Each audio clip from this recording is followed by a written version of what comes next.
All right, guys, all I have to say is wow, wow. The chicken sandwich is amazing. It's super crispy. It has a lot of flavor. I got the mild sauce, well, like, what is it called? I think they call it the heat level.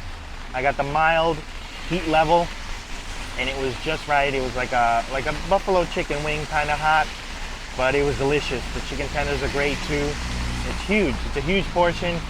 They call them mega sliders, but they're really 2 chicken sandwiches. So you get 2 fried chicken sandwiches.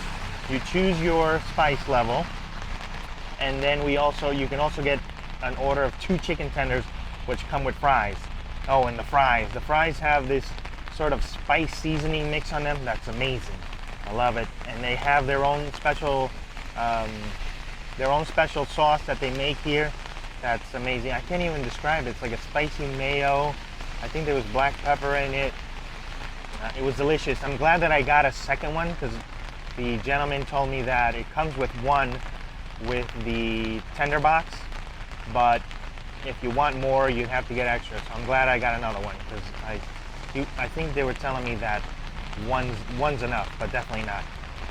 Next time I come here, I'm gonna get 2 or 3 of them, definitely. All right, guys, I'll catch you next time. Don't forget to eat, drink, and be merry. Take care.